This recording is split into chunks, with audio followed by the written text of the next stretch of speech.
Alhamdulillahi ala ihsanih wa syukru lahu ala taufiqihi wa amtinanih. Ashhadu an la ilaha illallah ta'ziman li sya'nih wa ashhadu anna Muhammadan abduhu wa rasuluhu ad-da'i ila ridwanih sallallahu alaihi wa ala alihi wa ashabihi wa ikhwanih. Amma ba'd. Ikhwatil kiram rahimani Allah wa iyyakum. Alhamdulillah, kita memuji Allah atas segala limpahan taufik dan hidayahnya kepada kita sekalian, sehingga malam ini kita bisa kembali melanjutkan pembahasan dari kitab Bahjatul Qulubil Abrar wa Qurratu Uyunil Akhyar fi Syarhi Jawamil Akhbar karya Syekh Abdurrahman bin Nasir As-Sa'di rahimahullahu taala. Hadis atas As-Sabi' wa Situn 67. An Ayyub ibn Musa an abihi an jaddihi anna Rasulullah sallallahu alaihi wasallam qala mana halawalidun waladahu min nahlin afdala min adabin hasanin. Tidaklah orang tua memberikan kepada anaknya dari pemberian yang lebih utama daripada adab yang bagus. Tidak ada orang tua yang memberikan kepada anaknya sebuah pemberian yang lebih utama daripada adab yang bagus. Maksudnya apa? Ngajari gitu. Memberi itu di situ ngajari. Jadi pemberian orang tua kepada anak yang paling bagus adalah apa?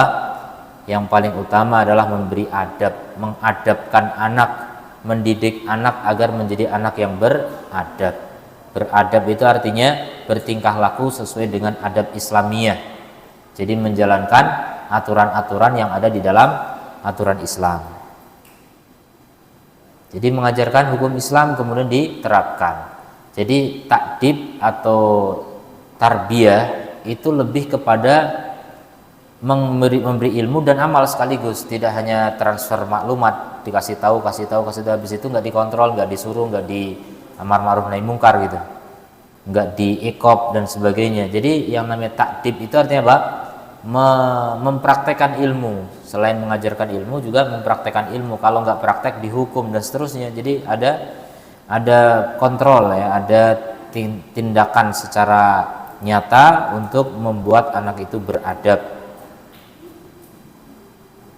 Qala As-Sa'di rahimahullahu taala, aulan nasi bi birrika wa haqquhum bi ma'rufika auladuka.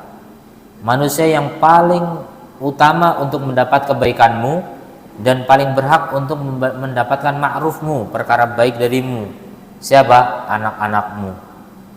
Setelah tentu saja orang tua kita ya, anak-anak kita berikutnya. Fainahum amanatun, karena anak-anak adalah amanah-amanah. Ja'alahumullahu indak, yang Allah jadikan di sisimu, di pundakmu, wahai para lelaki, wahai para bapak, wahai para ibu juga.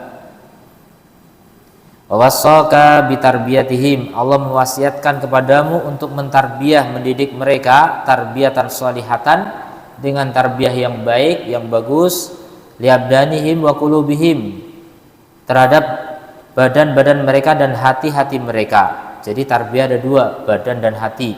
Tarbiyah badan berarti apa? Ya dikembangkan, ditumbuhkan, badannya disehatkan, dikasih nutrisi, dikasih makan, dikasih pakaian, tempat tinggal yang layak, yang nyaman, sehingga tumbuh kembang dengan sehat. Itu badannya.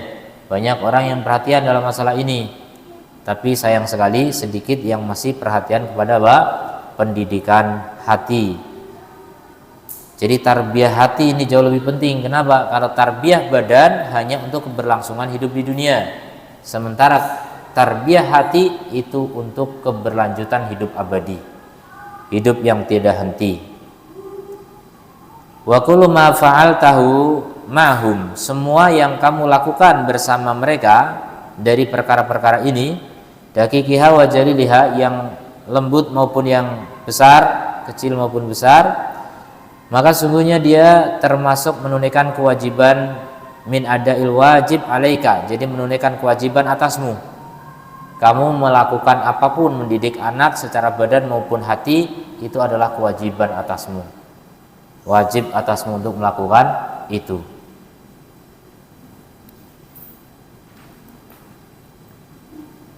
Wa min afdhali ma yuqarribuka ilallah, dan otomatis kalau itu kewajiban itu diantara perkara yang paling utama yang mendekatkan dirimu kepada Allah, ya.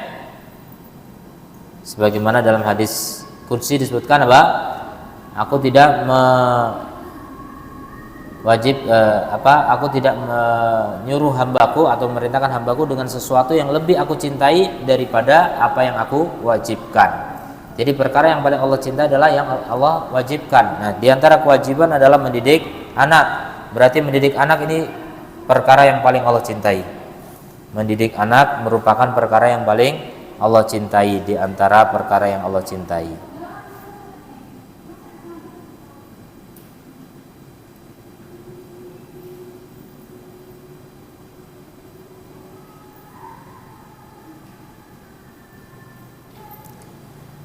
Fajtahid fi dzalik, maka bersungguh-sungguhlah untuk itu. Jangan malas untuk mendidik anak. Jangan lebih memilih kegiatan yang lain daripada mendidik anak. Mungkin ada seorang guru yang dia mengajar di sekolah tapi anaknya nggak dididik. Mungkin ada seorang ustadz, seorang kiai mendidik umat tapi nggak mendidik anak. Ini bahaya yang seperti itu, ya. Pahalanya jauh lebih besar ketika mendidik anaknya. Wahtasibhu indallah, dan berharaplah pahala di sisi Allah. Karena itu qurbah, ya, ibadah, harus berharap pahala kepada Allah. Kalau tidak, kita akan banyak membuang-buang nikmat jadinya, ya. Sia-sia waktu kita habis, tenaga kita habis, ternyata nggak ada hasilnya. Kalau anak itu dididik tidak berhasil, sehingga kita akan kecewa. Tapi kalau kita berharap pahala dari Allah, masalah hasil Allah yang menentukan, kita tidak akan kecewa. Karena apa? Kita sudah dapat pahalanya. Memang itu yang kita cari. Yang paling inti adalah mencari pahala, bukan menjadikan anak sebagai anak yang sukses. Anak sukses atau enggak sukses itu urusan Allah. Tapi urusan kita adalah pahala. Ya, jadi jangan sampai malah keliru, ya, tujuan utamanya. Tujuan utama hidup itu mencari pahala, bukan untuk apa? Membuat anak itu soleh. Soleh nggak soleh urusan Allah. Makanya Nabi Nuh nggak dituntut untuk mensolehkan anaknya. Artinya berusaha untuk soleh, tapi Allah yang menentukan soleh atau tidaknya.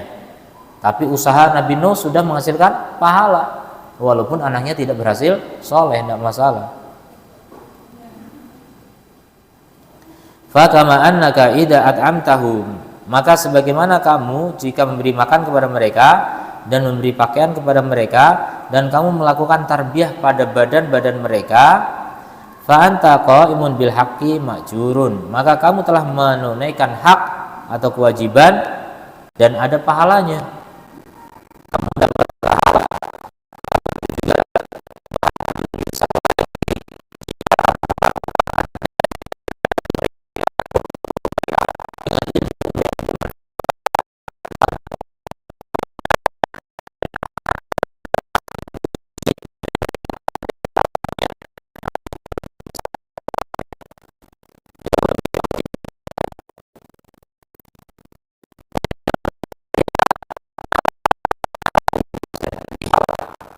Nihal itu artinya apa?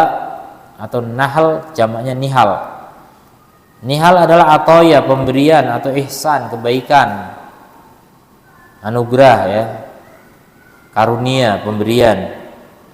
Fal adab al hasanah khairun lil auladi halan wa ma'alan, maka adab yang bagus, adab-adab yang baik itu lebih baik untuk anak-anak kita, untuk masa sekarang maupun masa yang akan datang. Halan di dunia, ma'alan di akhirat. Dunia akhirat itu yang terbaik. Gak ada pemberian dari orang tua untuk anaknya yang lebih baik daripada adab. Ada orang tua mati meninggalkan duit banyak sekali. Baik memang, tapi bisa jadi disalahgunakan sama anak ketika anak gak ngerti adab. Malah duitnya buat foya-foya, buat pesta wanita dan sebagainya. Naudzubillah min dzalik. Maka itu bahaya. Warisan harta belum tentu kebaikan, tapi kalau adab itu adalah kebaikan dunia dan akhirat. Demikian juga kedudukan, ya.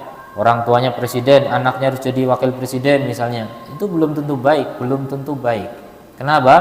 Karena Orang kalau punya kedudukan tinggi tapi tidak beradab, justru apa? Dosanya makin berlipat-lipat karena kesalahannya, kekeliruannya, kebijakan yang keliru akan ditanggung ketika menyebabkan apa? Banyak orang sengsara. Banyak orang sengsara gara-gara salah dalam kebijakan pemimpin, pemimpin menanggung dosanya itu.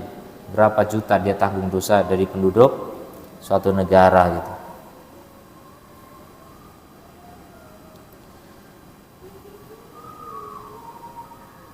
Min i'ta'ihim ad-dhahaba wal fiddata. Jadi lebih bagus daripada pemberian mereka berupa emas dan perak, harta secara umum.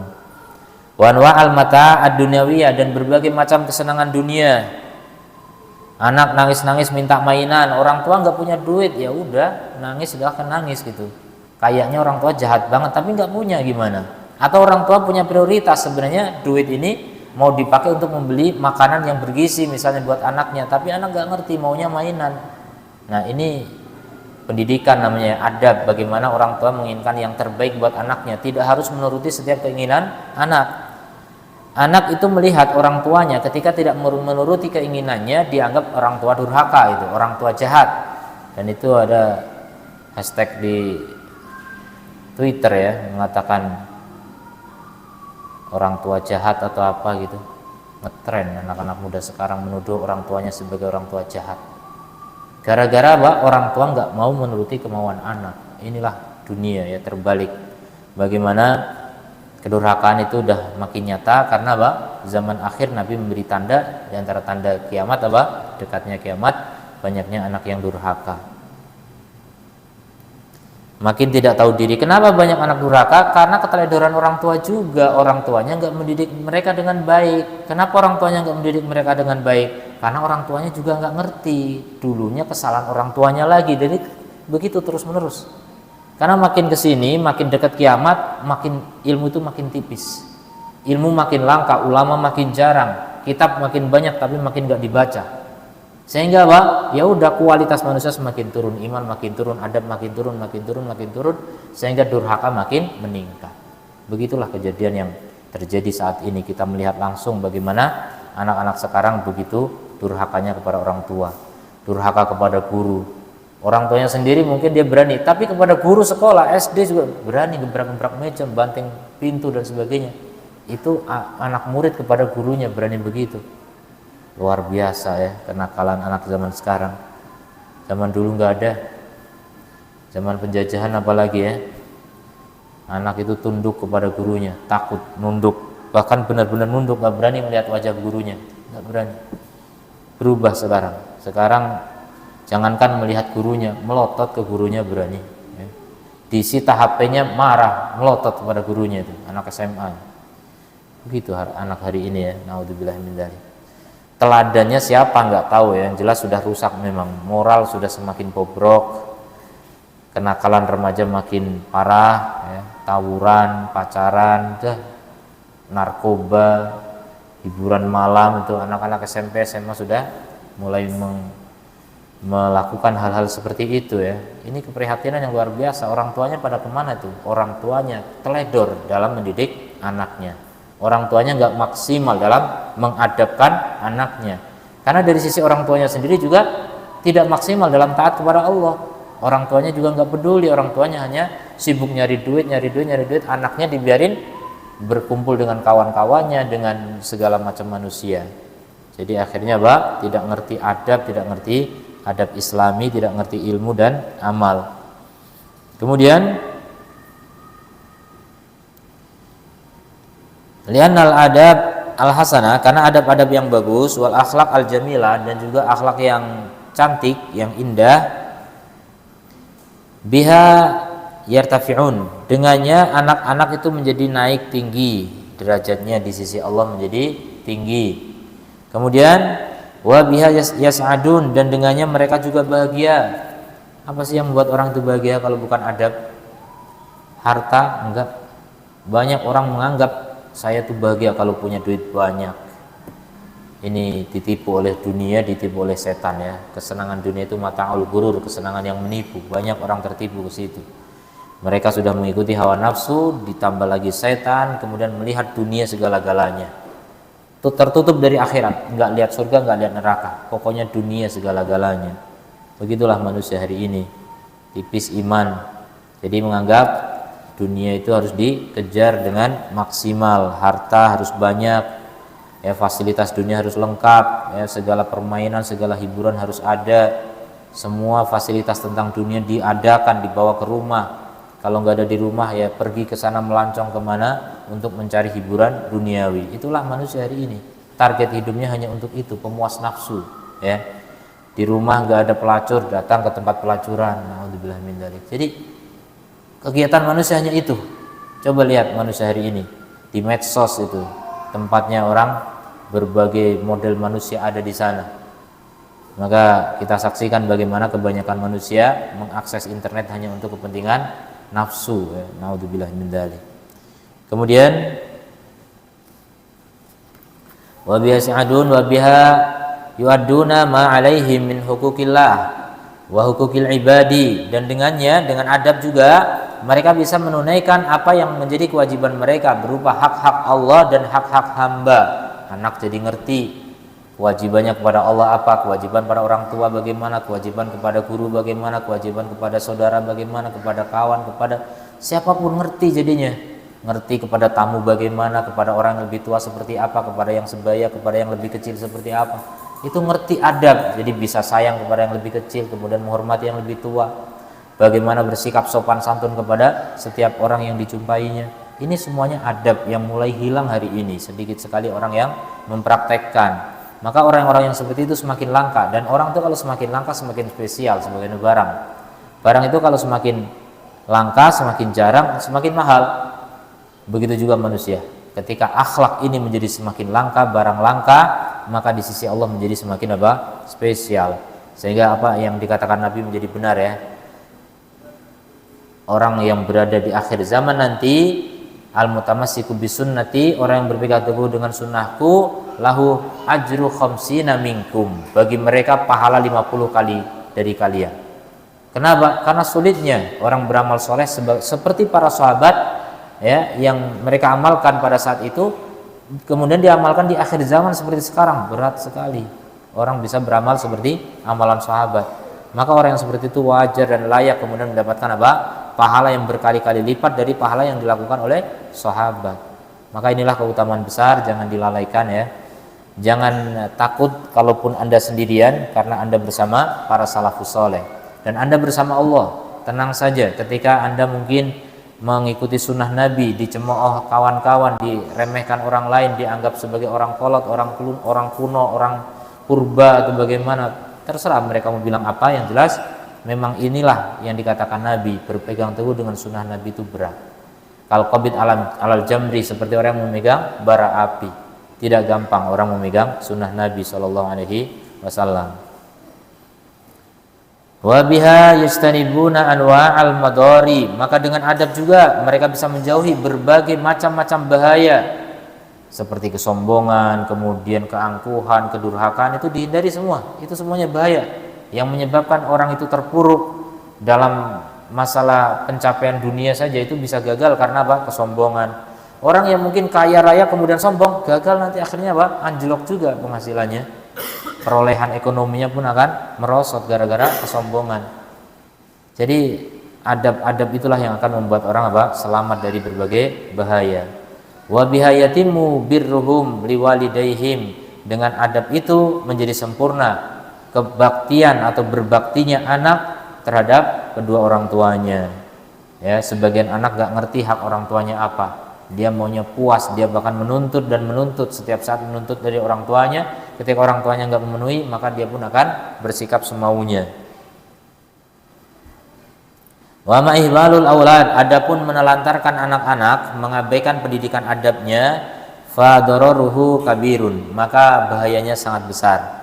Wa khataruhu khatirun, bahayanya juga bahaya. Gimana nih? Bahayanya bahaya.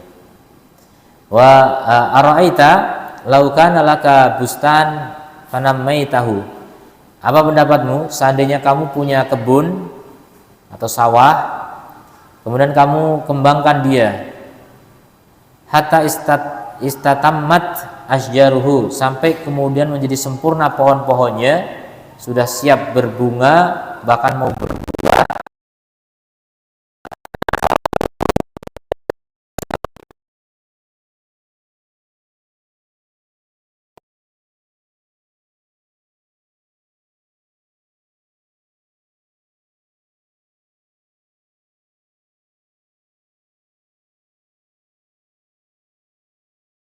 Tidak kamu jaga, walam taskihi, tidak kamu sirami, walam tunakkihi minal afati, tidak kau bersihkan dari rumput-rumput dan sebagainya, wa tu'iddahu linnumuwi, dan kau tidak siapkan untuk tumbuh fi kulil awqati, di setiap waktu.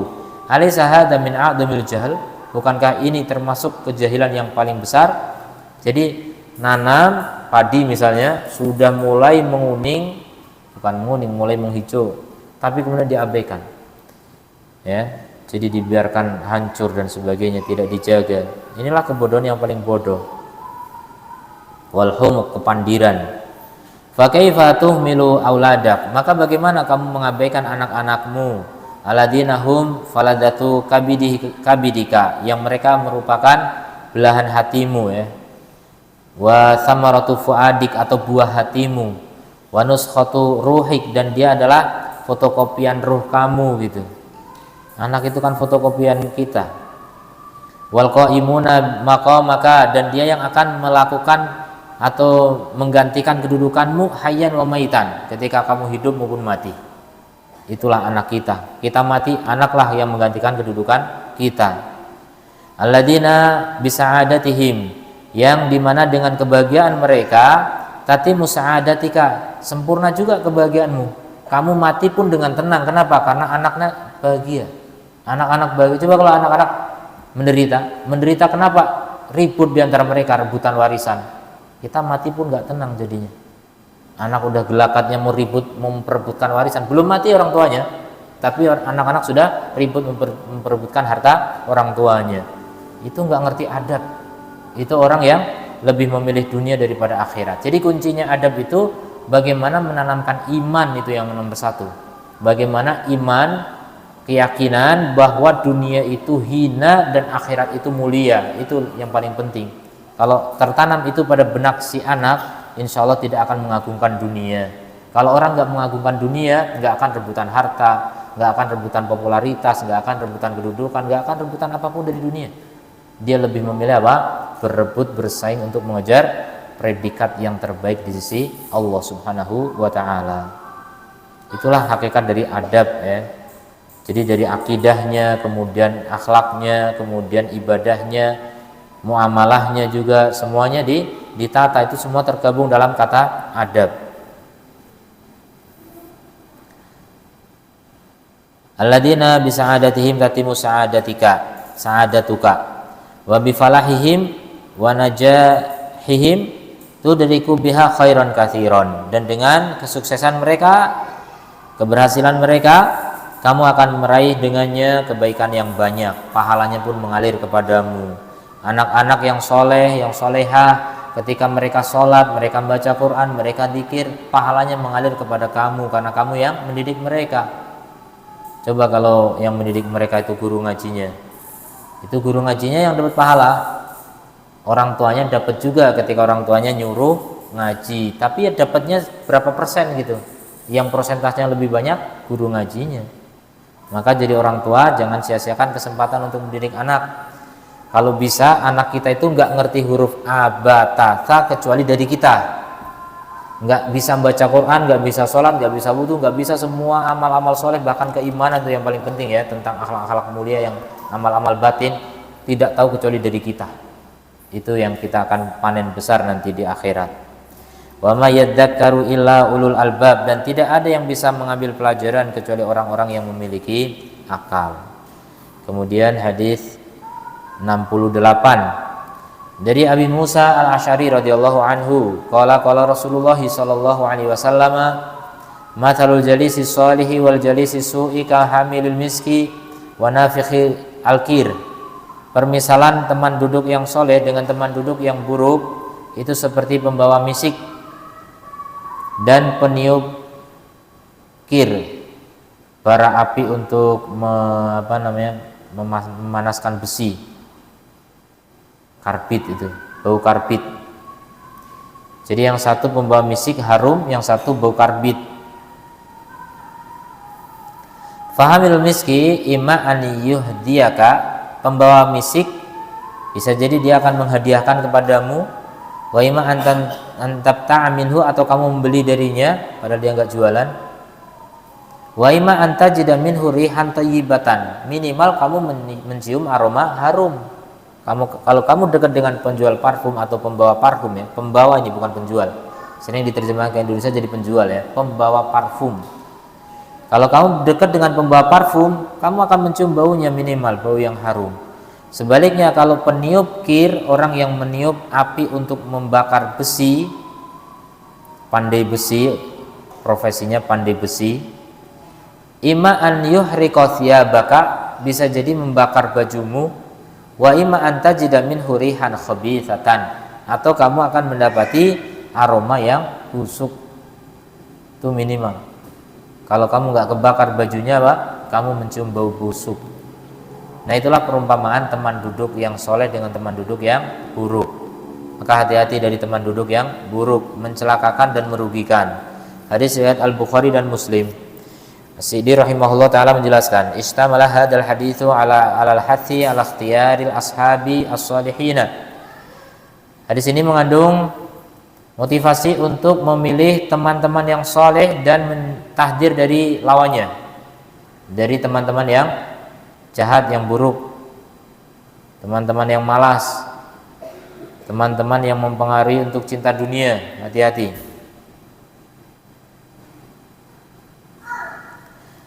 Wa mathala an-nabiy sallallahu alaihi wasallam bihadainil mithalaini, Nabi membuat permisalan dengan dua permisalan ini, bayyinan mubayyinan, dalam rangka menjelaskan bahwasanya teman duduk yang soleh, jami'u ahwalika ma'ahu wa anta fi magnamin wa khairin, maka semua keadaanmu bersamanya kamu pasti akan mendapatkan magnam, ya, ghanimah, mendapatkan harta yang berlimpah.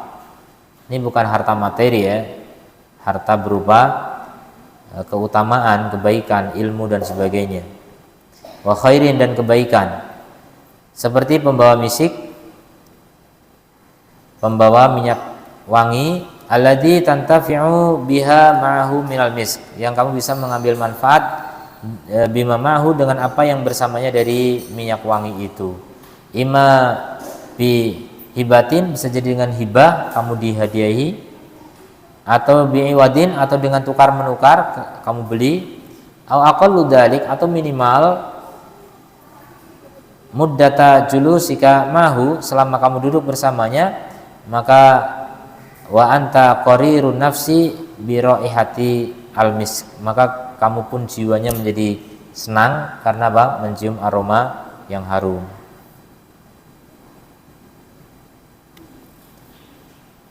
Fal khairu alladhi yusibuhu al-'abd, maka kebaikan yang menimpa hamba, min jalisihi, dari teman duduknya yang soleh, ablahu wa afdalu, lebih dalam dan lebih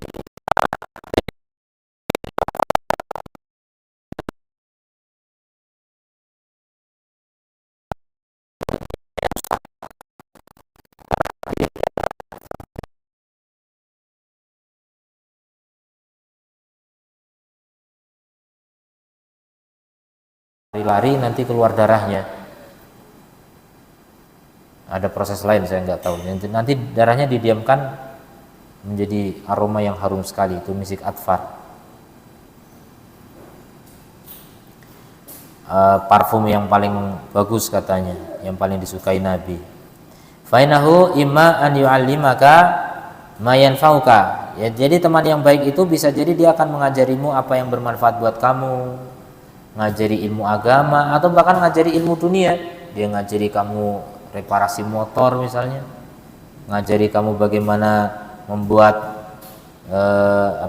ilmu tentang kepemimpinan misalnya, dan lain sebagainya. Ilmu banyak sekali, ya, ngajari bahasa, fi dinika wa dunyaka tuh. Jadi memberi ilmu yang bermanfaat bagimu di dunia maupun di akhirat. Ilmu-ilmu dunia pun diajarkan.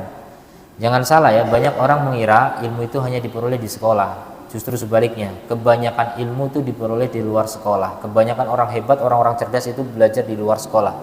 Sekolah itu justru membuat orang bodoh. Mungkin pernyataan ini bisa mengakibatkan orang marah ya, tapi itu kenyataan. Kenapa? Karena yang dipelajari sekolah itu terlalu banyak dan terlalu berat. Orang itu disuruh pinter dalam segala bidang, nggak bisa. Dan ternyata orang sukses itu bukan yang pinter segala bidang. Coba lihat orang-orang yang berprestasi di sekolah, yang dulu ketika sekolah ranking 1, NEM-nya paling bagus, kemudian di SMA, SMP, SMA, kemudian terus sampai kuliah paling prestasi, belum tentu jadi orang sukses, belum tentu. Sebaliknya, orang yang hanya tahu satu bidang ilmu saja, misalnya dia tahu reparasi motor misalnya, udah itu ditekuni, malah jadi bengkel motor, bahkan jadi bosnya bengkel motor, jadi macam-macam pengusaha di bidang permotoran. Ditekuni satu tapi berhasil. Itu yang terjadi dan kenyataannya memang seperti itu. Orang yang menguasai banyak bidang nggak jadi apa-apa, malah bingung dia mau ngapain. Jadi makanya pendidikan yang tepat itu sesuai dengan minat dan bakat. Itu saja dikembangkan, dan itu yang dilakukan negara maju seperti itu. Di Jepang misalnya, dari SD sudah penjurusan sesuai dengan minat dan bakatnya. Jadi orang yang sukanya olahraga nggak dipaksa pintar matematika, emang kenapa? Coba tanya Ronaldo sama Messi, bisa ngerjain soal matematika algoritma.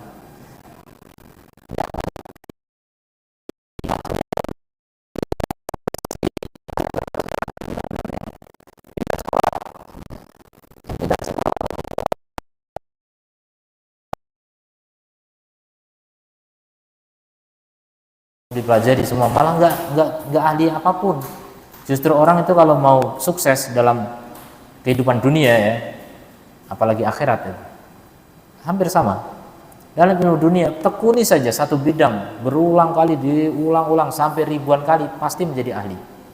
Membaca buku contohnya, coba buku itu sekali baca udah paham, udah selesai, nggak akan menguasai buku itu. Coba diulang 2 kali, 3 kali, 10 kali, 100 kali, akan menjadi pakar di bidang buku itu. Otomatis itu. Dan orang kalau menguasai pasti akan menjadi apa? Istimewa di mata manusia. Pasti akan dipakai. Orang kalau punya keahlian apapun dipakai di masyarakat. Dibutuhkan orang. Yang dibutuhkan orang itu bukan yang ketika sekolah prestasinya ranking 1 terus, enggak. Tapi yang menguasai bidang tertentu, itu yang dipanggil orang di mana-mana. Dipakai ilmunya gitu, seminar di mana-mana dan seterusnya. Karena apa? Menguasai bidang itu. Jadi jangan muluk-muluk mau menguasai semua bidang ya, itu mustahil dan itu gak ada gunanya juga. Maka kalau belajar itu fokus. Ambil bidang apa yang antum memang tekuni, antum sukai, passion antum di situ, antum akan menjadi ahli dan pakar di bidang itu. Bisa lanjut sekolah nanti setelah kamu menyukai bidang itu dan sekolahnya yang linear dengan apa yang antum sukai itu, menjadi pakar betul. Dan orang yang pakar itu pasti dibutuhkan. Ilmu dunia, ilmu akhirat pun sama. Ilmu akhirat juga demikian. Karena sekarang nggak ada Syekhul Islam ya, nggak ada orang yang ilmunya kemana-mana, semua bidang ilmu agama dikuasai, tidak ada. Maka penjurusan, maka fokus dengan bidang yang kita tekuni. Kemudian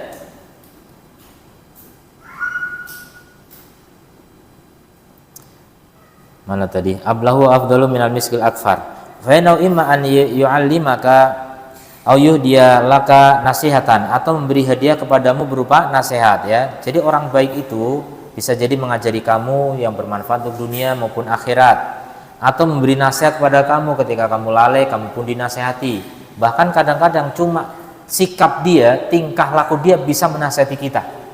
Kita yang sedang lalai, sedang main game, datang kawan kita yang soleh, jadi nggak enak ditutup gini. Begitu. Ketika orang itu betul-betul apa? Memberikan manfaat ya, orang yang berpengaruh bagi orang lain. Kemudian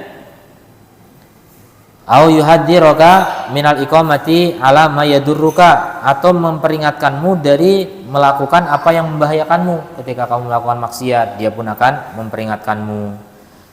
Fayahutsuka ala taatillah, sehingga memotivasi kamu untuk apa? Mentaati Allah.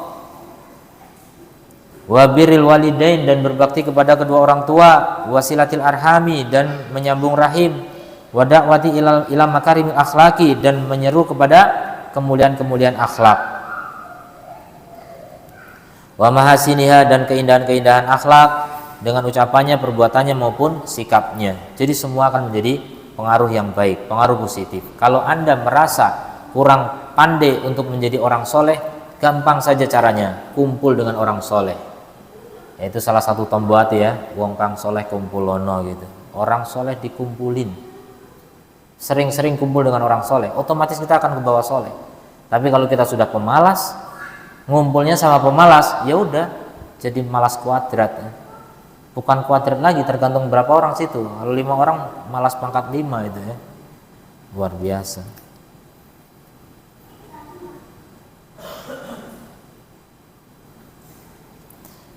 Kemudian fainal insana majbulun ala liktidai bisahibi. Karena manusia semua ini enggak terkecuali, enggak ada pengecualian. Semua manusia majbulun difitrahkan untuk apa? Meniru temannya. Sampai yang teladan paling tinggi pun itu bisa niru anak buahnya. Jangan dikira enggak. Karena enggak ada orang sempurna murni kan. Pasti ada kekurangan. Ketika dia sebagai pimpinan yang orang lain mungkin meniru dia dalam banyak hal, tapi ketika ada satu sikap yang dilihat pada bawahannya kok menonjol, dia nggak punya, dia akan tiru juga. Manusia itu begitu, ya, saling meniru. Karakteristik manusia begitu, itu tabiat manusia, fitrah yang Allah berikan pada manusia. Maka biar kita tidak ketularan buruk, jangan dekat-dekat dengan orang buruk. Jangan lihat orang buruk, karena mempengaruhi, kita pun akan kepengen buruk. Orang itu gampang sekali meniru ya. Coba antum lagi lewat di sebuah jalan, tiba-tiba banyak orang gerombol di situ lagi ngapain? Penasaran kita, orang gerombol, saya juga ingin gerombol, begitu. Tabiat, pasti orang ingin niru apa yang dilakukan orang lain. Padahal pas ditengok, oh cuma lihat sabung ayam gitu. Dikiranya ada apa?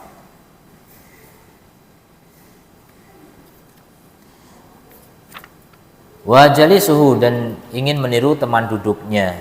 Wattiba wal arwah junudun mujannada. Jadi tabiat serta ruh manusia semuanya itu junudun mujannada, tentara yang bergerombol, pasukan yang satu sejenis gitu.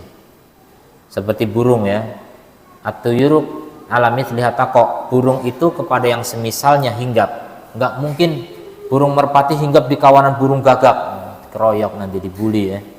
Nggak mungkin, pasti akan kumpul dengan sesama burung merpati, karena merpati tak ingkar janji. Kemudian yaqudu ba'duhum ba'dan ilal khair, jadi sebagian akan menggiring sebagian yang lain kepada kebaikan. Itu kalau teman yang baik. Coba kalau yang buruk, saling tolong menolong menuju neraka ya, naudzubillah min dzalik. Au ila diddihi, atau kepada lawannya, itu yang buruk tadi. Kita nggak merokok, kumpul sama perokok, lama-lama merokok juga, perokok pasif ya, nyium asapnya pasti. Lama-lama tertarik juga, ditawari nggak mau, nolak-nolak, diejek. Wah kamu perempuan nggak ngerokok gitu. Perempuan yang ngerokok juga ada kan. Jadi dianggap gak jantan, akhirnya merokok. Itulah pergaulan ya. Makanya hati-hati dari pergaulan yang buruk. Dan sekarang pergaulan tidak hanya di dunia nyata, di dunia maya juga pergaulan. Banyak orang berubah gara-gara apa? Pergaulan di dunia maya. Bahkan dalam masalah agama, bahkan orang tua. Ada ini di Batam, seorang muda konsultasi, nanya gitu ke saya. Ibunya itu ikut pengajian lewat Facebook asalnya, kemudian kumpul, sekarang jadi aneh alirannya, sampai minta cerai kepada suaminya, pada bapaknya dia, dan cerai sudah gara-gara ikut pengajian aneh itu. Coba lihat, pergaulan Facebook itu awalnya, dan itu nyata, dan itu banyak ya seperti itu. Apalagi di internet itu ada grup-grup seperti jihadi, harokiyun, orang-orang yang memang bermental ingin khawarij ya, ingin ngebom sana ngebom sini gitu. Itu ikut gabung di forum itu tanpa sadar akan terpengaruh, akan ke bawah nanti, apalagi kopi darat ketemu dan sebagainya, didoktrin dan seterusnya, tiba-tiba berubah saja akidahnya. Maka pergaulan itu hati-hati ya, harus waspada. Zaman sekarang tuh nggak gampang bergaul dengan siapapun. Jangan kira wah hebat ya orang itu ya, pandai bergaul. Antum lihat pandai bergaul, banyak kawan gitu, dikiranya hebat gitu. Mungkin urusan dunia, bisnis mungkin bagus, tapi apa? urusan agamanya kacau, gagal. Kenapa? Karena dia menjadi orang yang glamor, cinta dunia, nggak ingat akhirat, nggak ingat ngaji lagi, ya. Gara-gara apa? Selalu bertemu dengan kawan-kawan yang nggak ngerti akhirat. Begitu bahayanya pergaulan. Jangan meremehkan masalah pergaulan. Wa qalu ma tastafiduhu minal jalisi sholih. Paling minimal yang bisa kamu ambil dari teman duduk yang soleh, wahya faidatun la tustahan, dan dia faidah yang enggak boleh diremehkan, pihak yang enggak boleh diremehkan. Apa itu? Antang kaffa bisababihi anisayyiati wal ma'asi. Kamu tertahan dengan sebab teman soleh itu dari keburukan dan maksiat. Jadi kalau temanmu baik-baik, orang yang lagi baca Quran, kamu masa maksiat di sampingnya? Enggak mungkin. Kamu akan tertahan dari berbuat maksiat. Kamu biasanya ghibah, lah temannya baca Quran semua, gimana mau ghibah? Ghibah sama siapa gitu. Jadi otomatis ya, minimal kamu tertahan dari keinginan berbuat maksiat. Riayatan disuhbah, karena kamu menjaga persahabatan. Enggak enak nanti masa kawan baca Quran saya lihat porno, enggak mungkin gitu. Jadi itulah indahnya berteman dengan orang yang soleh. Wa munafasatan fil khair, bahkan berlomba dalam kebaikan. Wa tarafu'an anil syarri, dan dia merasa tinggi dari keburukan, jadi nggak mau sama sekali, nggak mau dengan keburukan. Wa yahfadhuka fi hadratika wa maghibika, dan temanmu itu bisa menjagamu saat kamu di hadapannya maupun kamu nggak di hadapannya. Kamu ingat ketika kamu melakukan perbuatan buruk, nggak enak nanti kalau ketahuan kawan gimana. Gara-gara kawan bisa ya, terjaga seseorang. Itu kalau kawan yang soleh. Apalagi ada persaingan dalam menuntut ilmu, saingan menghafal Quran misalnya, itu nggak akan terjadi apa? Yang namanya pengkhianatan, insya Allah. Terjaga kita jadinya. Wan tanfa'aka mahabbatuhu wa du'ahu, bahkan memberi manfaat kepadamu cinta dia dan doanya. Kita nggak sadar ternyata sering didoakan oleh kawan kita yang soleh, menjadi kita bisa istiqomah, kita menjadi bisa soleh seperti mereka, seperti dia. Fi hali hayatika, di saat kamu hidup, wa ba'da mamatika, bahkan kamu udah mati pun masih didoakan oleh teman yang soleh. Itulah pentingnya punya teman yang soleh. Hidup mati itu beruntung orang yang punya teman-teman yang soleh. Wa an yudafi'a anka bisababi ittisalihi, dan juga bisa membela kamu dengan sebab kamu bersambung dengannya. Wa mahabbatihi laka umuron, dan cintanya kepadamu terhadap perkara-perkara dalam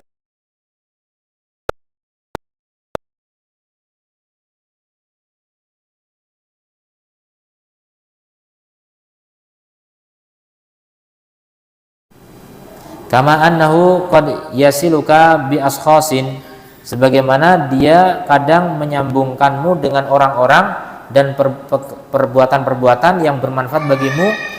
Ittisaluka bihim, kamu bersambung dengan mereka. Jadi kalau kita punya teman soleh, kita pun akan dihubungkan dengan teman-teman soleh yang lainnya berikutnya.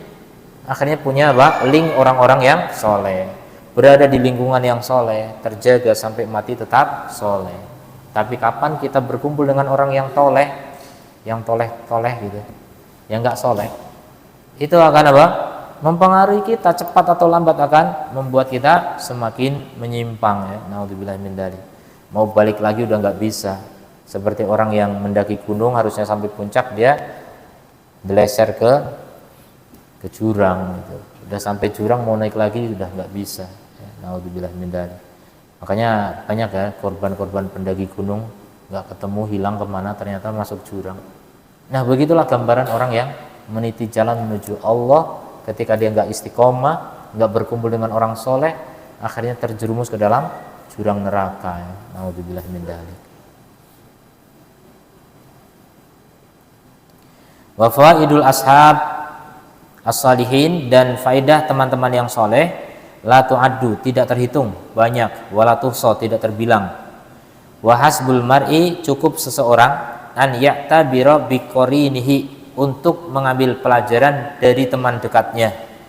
atau ditimbang dengan teman dekatnya, kamu akan tahu siapa fulan, lihat teman-temannya. Oh, teman-temannya orang soleh semua, berarti dia soleh juga. Makanya kadang-kadang orang yang punya anak perempuan ketika dilamar oleh laki-laki, siapa nih ngelamar nggak ngerti, coba lihat saja dia berteman dengan siapa, tanya kepada kawan-kawannya yang lain, dia kawannya siapa aja, semuanya linknya orang-orang soleh semua, sudah tenang, diterima lamaran itu mudah. Ini contoh ya dalam hal begitu. Dan manfaat nggak cuma soal pernikahan ya, dalam banyak hal, dalam pekerjaan juga begitu. Orang percaya ini orang soleh ini, walaupun mungkin pekerjaannya nggak terlalu beres, tapi dia amanah misalnya, jadi lebih dipertahankan lagi karena apa? Kesolehan.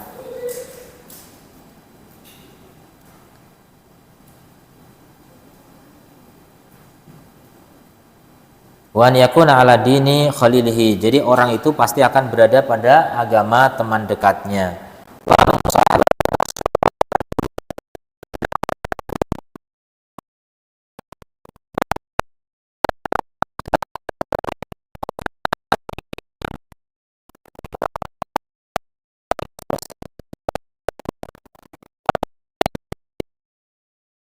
Karena maka itu pasti akan lawan dari apa yang telah kita sebutkan tadi. Segala kebaikan-kebaikan itu sirna diganti dengan lawan-lawannya.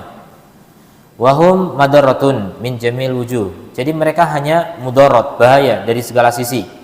Alaman sahabahum, atas siapapun yang berteman dengan mereka. Wasyarrun alaman khalatahum, dan keburukan atas orang yang bercampur bergaul dengan mereka. Fakam halaka bisababihim aqwamun, berapa banyak dengan sebab mereka hancur suatu kaum, ya kaum-kaum bahkan. Wakam qadu ashabahum, berapa banyak menggiring teman-teman mereka ilal mahalik, kepada kebinasaan-kebinasaan, min haitsu yash'urun. Ini harus ada la ya, min haitsu la yash'urun, dari segi dia tidak sadar, tanpa sadar ya, menjerumuskan kepada kebinasaan dan kehancuran serta kerugian. Mungkin di dunia nggak rugi karena kerugiannya di akhirat sehingga nggak sadar, karena dosa itu nggak kelihatan, sehingga banyak orang yang mau masuk neraka tapi nggak sadar. Wa min haitsu la yash'urun. Oh salah, ya betul. Ini nggak ada lanya, yang ada lanya berikutnya. Jadi min haitsu yash'urun dari segi dia sadar, wa min haitsu la yash'urun atau dia tidak sadar. Ada dua kemungkinan. Ada orang sesat, dia sadar ini sesat, tapi dia menikmati. Karena apa? Nafsu itu indah gitu. Maksiat itu enak, sesuai dengan hawa nafsu. Kalau dia tidak pakai akal, dia akan terus berkubang dalam maksiat itu, sehingga apa? Tahu-tahu mati masuk neraka. Naudzubillah min dzalik.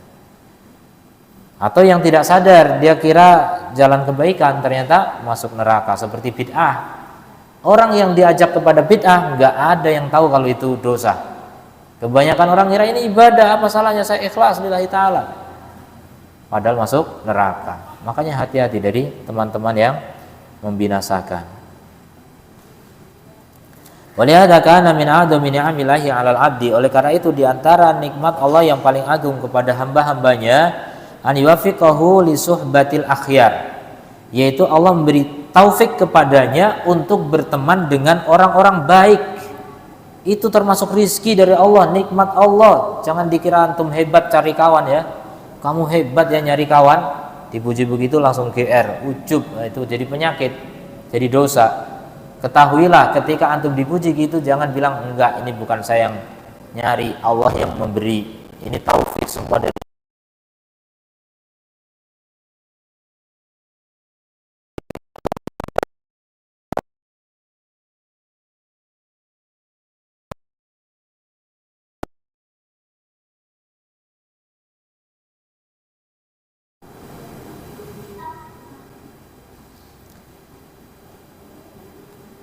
wa min uqubatihi li'abdihi, dan diantara hukuman Allah kepada hambanya apa?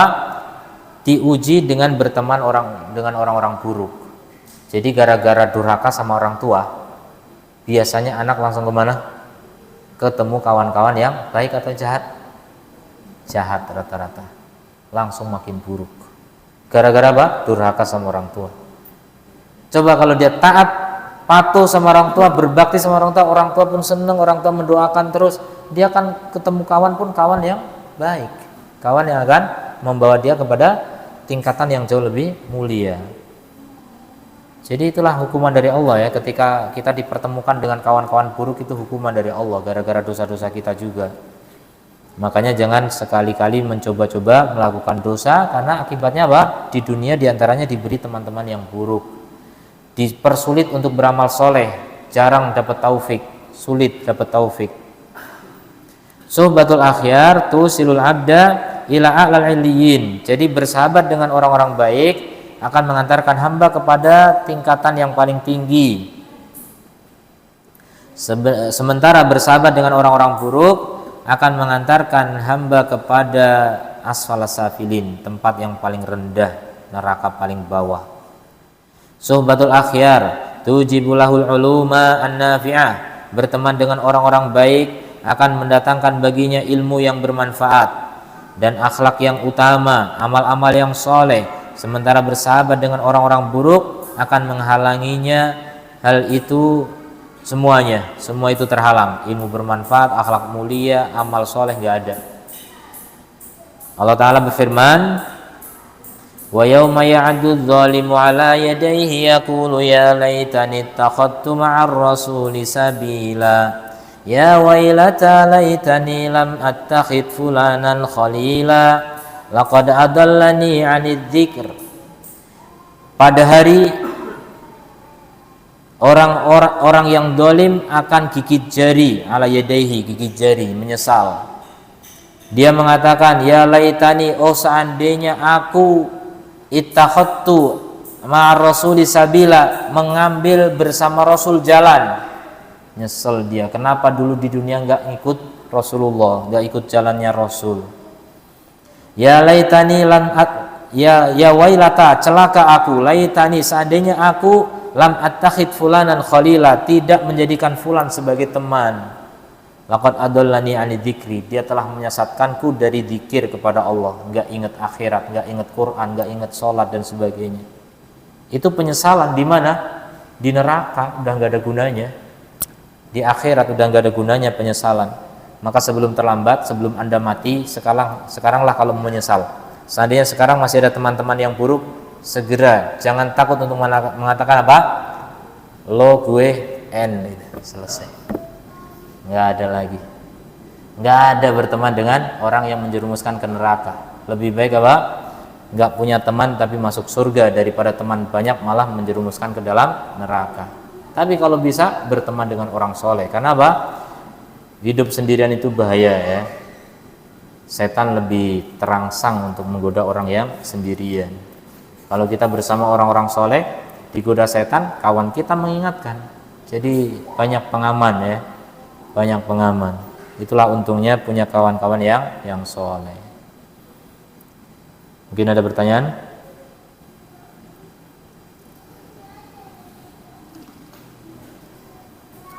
Gak ada ya, kita tutup. Subhanakallahumma wabihamdika asyhadu an la ilaha illa anta astaghfiruka wa atubu ilaik. Assalamualaikum warahmatullahi wabarakatuh.